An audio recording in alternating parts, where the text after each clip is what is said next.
Hello everyone, welcome back in Python tutorials for beginner series.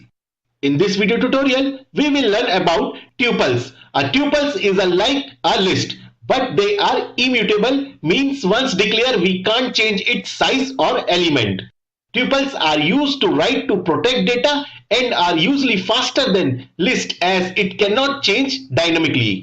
We need to declare tuples using parentheses instead of brackets. Let's say, for example, if I want to access element at index 1, for that I'll write person1. And if I want to access elements from index value 1 to index value 4, so for that I will write person1 colon 4. So here also I am using same slicing operator as we used in list data type to access any values from the tuples. Okay, I hope you understand the concept. I hope you like this video. Please like, share and subscribe. Thank you.